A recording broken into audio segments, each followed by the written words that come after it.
സർക്കാർ ശമ്പളം വാങ്ങി സ്വകാര്യ ആശുപത്രിയിൽ പരിശോധന നടത്തിയ ഡോക്ടർ വിജിലൻസിന്റെ പിടിയിലായി. മാനന്തവാടി മെഡിക്കൽ കോളേജ് പുള്ളി ചെയ്ത തെറ്റ് തന്നെയാണ് 100%. അതിനകത്ത് യാതൊരു ചോദ്യങ്ങളും ഇല്ല. വയനാട് പോലെ ഒരുപാട് വൾണറബിൾ പോപ്പുലേഷൻ ഉള്ള ഒരു സ്ഥലത്ത് government medical college through service provide ചെയ്യേണ്ട ആൾ ഒരു പ്രൈവറ്റ് ഹോസ്പിറ്റലും കൂടെ പ്രാക്ടീസ് ചെയ്യുമ്പോൾ അതിൽ അഫക്റ്റഡ് ആവുക അവിടെയുള്ള ജനങ്ങൾ തന്നെയാണ്.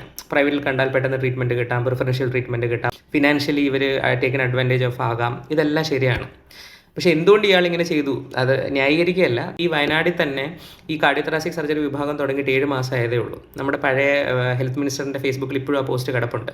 അപ്പോൾ ഈ ഡിപ്പാർട്ട്മെൻറ്റ് എസ്റ്റാബ്ലിഷ് ചെയ്തതേ ഉള്ളൂ. അപ്പോൾ ഇവർക്ക് ആ ഹോസ്പിറ്റലിൽ ചെയ്യാനായിട്ടുള്ള ഇൻഫ്രാസ്ട്രക്ചർ, എക്യുപ്മെൻറ്റ്സ്, ഓപ്പറേഷൻ തിയേറ്റർ കാര്യങ്ങളൊക്കെ ഉണ്ടോ എന്നുള്ളത് നമ്മൾ ചെക്ക് ചെയ്യേണ്ടിയിരിക്കുന്നു. രണ്ടാമത്തെ കാര്യം, പുള്ളിക്ക് പ്രൈവറ്റിൽ പാർട്ട് ടൈമായിട്ട് പോകുന്നതിന് കിട്ടുന്ന ശമ്പളമാണ് 7 ലക്ഷം രൂപ. അപ്പോൾ ഫുൾ ടൈമായിട്ട് വർക്ക് ചെയ്യുന്ന ഒരു കാർഡിയോതൊറാസിക് സർജൻ, സൂപ്പർ സ്പെഷ്യലിസ്റ്റാണ്, എത്ര ശമ്പളമായിരിക്കും കിട്ടുക എന്ന് ആലോചിച്ച് നോക്കും. പുള്ളി എന്തിനാണ് ഗവൺമെൻറ് സർവീസിൽ നിൽക്കുന്നത്?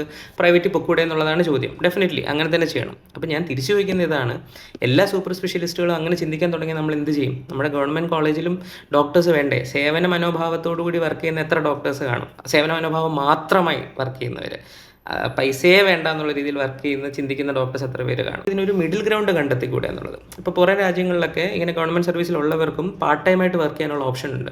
ഇത്ര സമയം മെഡിക്കൽ കോളേജിന് കൊടുക്കുക, ബാക്കി സമയം let them do on their own. ഇങ്ങനെ അവർ പ്രൈവറ്റിൽ പ്രാക്ടീസ് ചെയ്യുന്നത് കൊണ്ട് ഗവൺമെൻറ് സർവീസസ് നേടുന്ന രോഗികൾക്ക് പ്രശ്നങ്ങൾ വരുന്നില്ല എന്ന് ഉറപ്പ് വരുത്തുന്ന രീതിയിലുള്ള പ്രൊവിഷൻസും കൂടെ നമ്മൾ സെറ്റ് ചെയ്ത് വെക്കണം. അങ്ങനെ ചെയ്തുകൂടെ എന്നുള്ളതാണ് എൻ്റെ ചോദ്യം. കാര്യം ഇപ്പോൾ ഈ വയനാട്ടിലെ കാര്യം തന്നെ എടുത്തോളൂ. ഇവിടെയുള്ള ജനങ്ങൾ ഇതിനു മുമ്പ് cardiology, cardiothoracic surgery, neuro surgery ഇങ്ങനത്തെ സേവനങ്ങൾക്ക് വേണ്ടി ചുരം ഇറങ്ങി കോഴിക്കോട് മെഡിക്കൽ കോളേജിനെയാണ് ഡിപ്പെൻഡ് ചെയ്തുകൊണ്ടിരുന്നത്. അതിനൊരു സൊല്യൂഷൻ എന്നുള്ള രീതിയിലാണ് ഇവിടെ ഈ ഡിപ്പാർട്ട്മെൻറ്റ്സ് തുടങ്ങിയത്. അപ്പോൾ ഇങ്ങനെ എന്ത് സംഭവിച്ചാലും ഇൻ ദി എൻഡ് അഫക്റ്റഡ് ആവുന്ന ജനങ്ങളാണ്.